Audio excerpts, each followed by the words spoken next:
Et ouais, nouveau décor, je trouve ça plus sympa. Je ne sais pas si vous êtes au courant, mais lorsqu'on réalise une planche, on utilise nos muscles. Ah si, vous le saviez, excusez-moi. Mais ce qui est dingue, c'est que la base pour avoir plus de force, c'est qu'il faut avoir des gros muscles. Évidemment, il n'y a pas que ça, mais ça représente une grosse partie de notre potentiel de force. Faire des planches va vous renforcer, mais faire que des planches pour être fort en planche n'est pas du tout optimal. Alors que si, en plus d'entraîner la planche, vous renforcez un par un les muscles qu'on utilise en planche, vous allez multiplier votre force. C'est pourquoi dans cette vidéo, je vais vous expliquer comment fonctionne la force et pourquoi renforcer individuellement chacun des muscles va vous permettre de progresser bien plus rapidement. On verra donc quels sont tous les muscles qu'on utilise et quels sont les meilleurs exercices pour les travailler. Ces exercices, je les utilise moi-même depuis quelques mois et ça m'a permis de multiplier ma vitesse de progression alors que ça faisait longtemps que j'étais bloqué en planche. Bref, à la fin de cette vidéo, vous connaîtrez tous les muscles qu'on utilise en planche et comment les renforcer.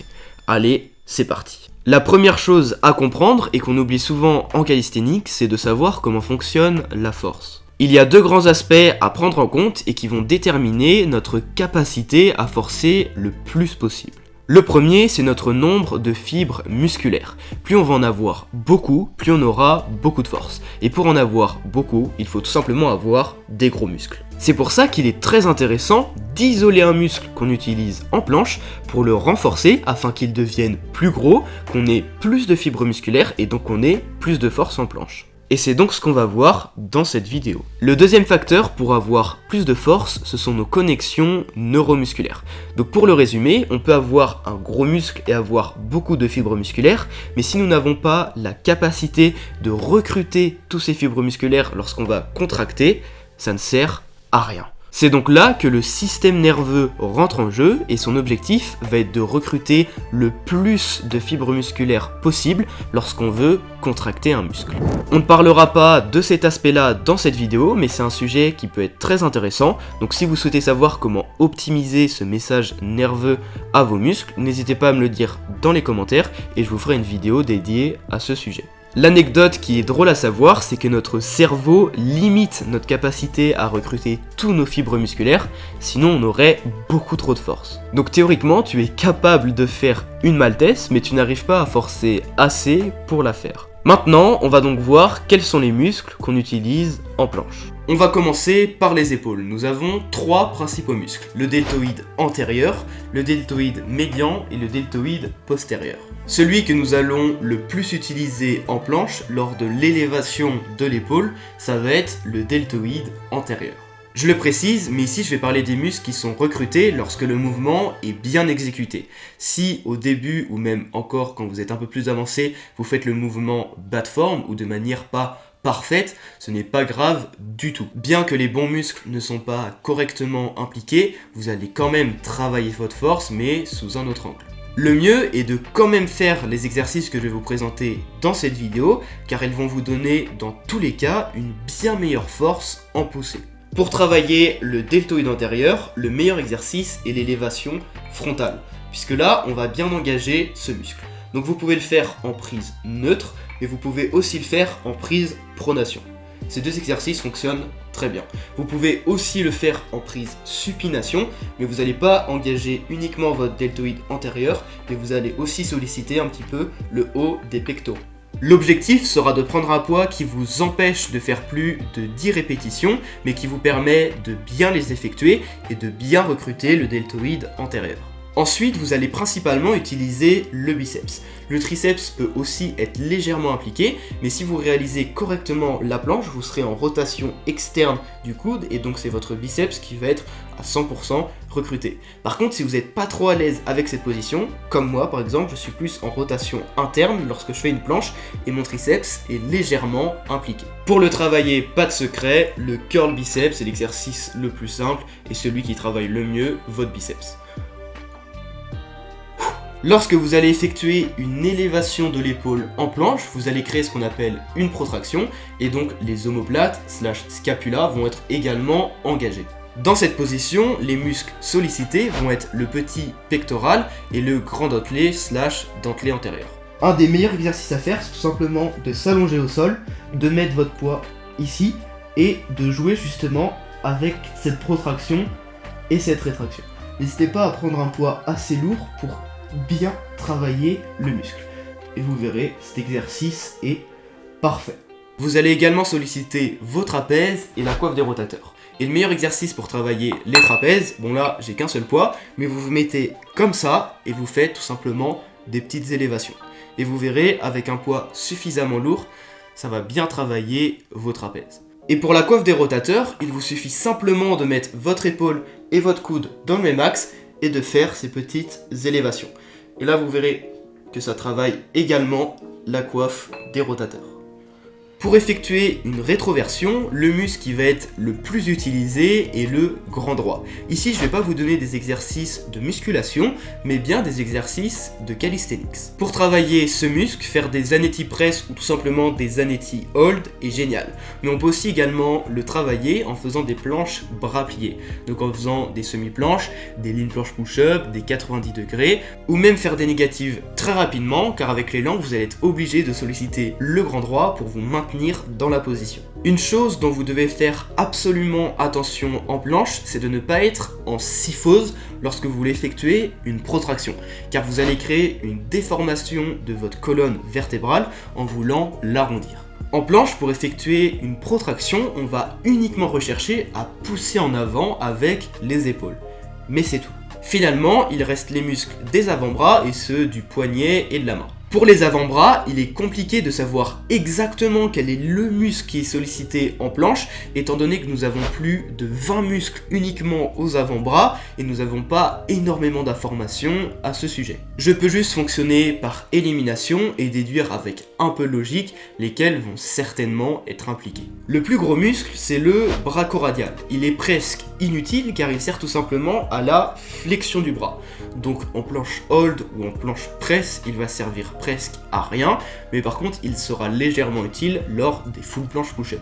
Ensuite, lorsque notre poignet est en flexion, on va utiliser ce muscle-là, je sais plus comment il s'appelle, et lorsqu'il est en extension, on va utiliser ces muscles-là. En planche, on doit avoir le poignet en prise neutre. On va donc pas surimpliquer ce muscle-là ou surimpliquer ces muscles-là, mais on va travailler un petit peu des deux. Ces muscles-là sont les plus visibles de l'avant-bras et ce sont ceux qui ont le plus gros potentiel de force, mais c'est pas du tout ceux qui vont nous intéresser le plus. Étant donné qu'ils vont représenter, je sais pas, je dis un chiffre au pif, mais même pas 1% de notre force globale qu'on va utiliser en planche. Donc on s'en fout un peu. Ceux qui vont nous intéresser, ce sont les muscles qui sont beaucoup plus profonds. Et eux, ils vont avoir un impact considérable sur notre grip en planche. Pour les travailler, on peut utiliser ce fameux outil qu'on voit partout et qui fonctionne réellement bien. Sinon, l'exercice que j'adore et que je vous conseille vraiment de faire, c'est le curl inversé.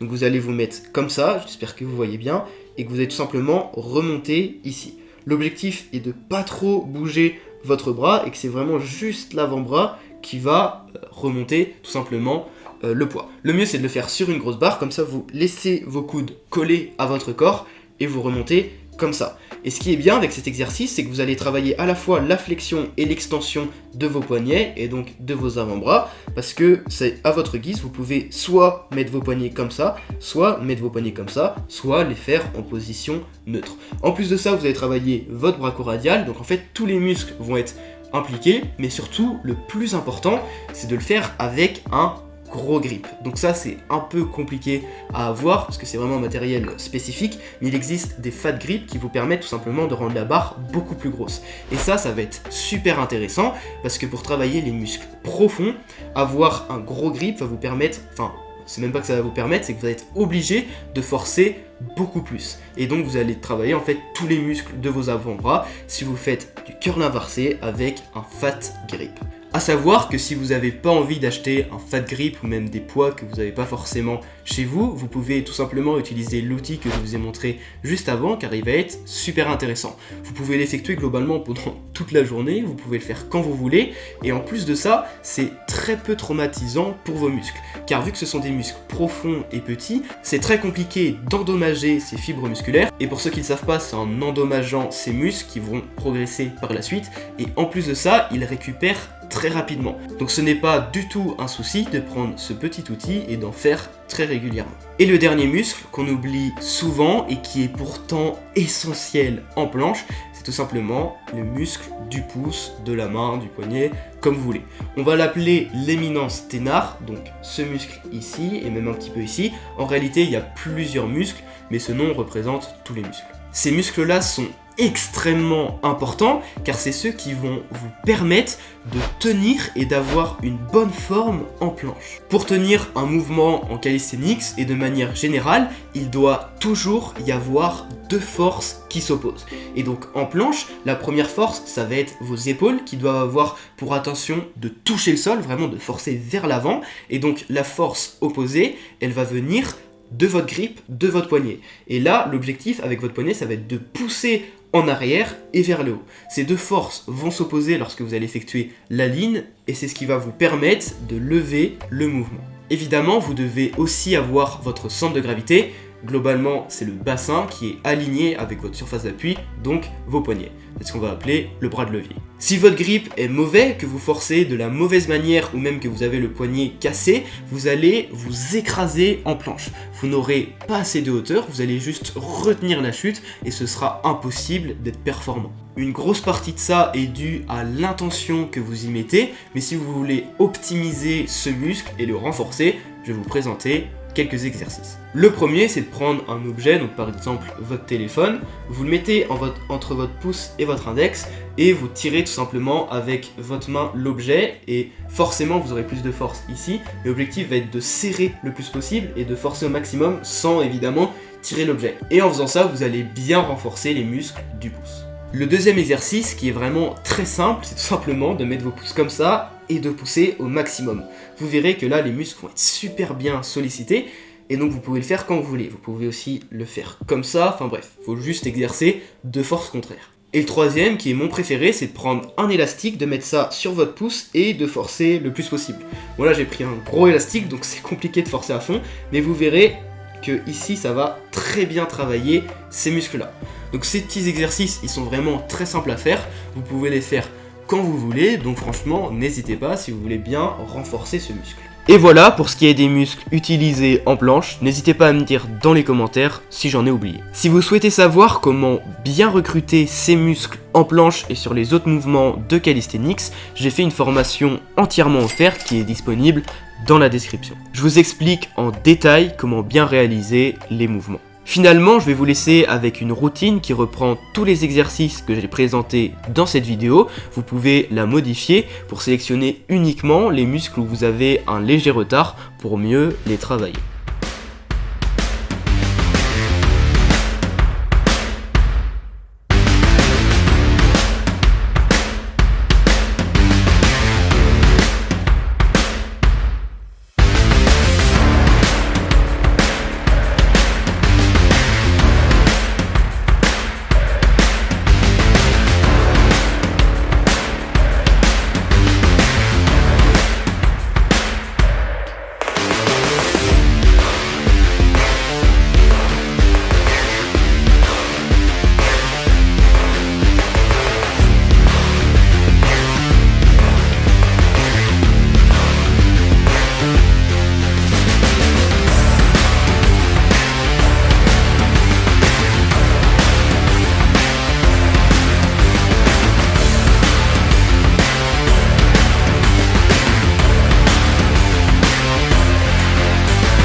Je vous remercie d'avoir regardé cette vidéo jusqu'au bout. Si vous souhaitez en savoir plus sur votre génétique et à quel point ou non elle joue en votre faveur, je vous laisse aller voir cette vidéo. Et sur ce, bye bye.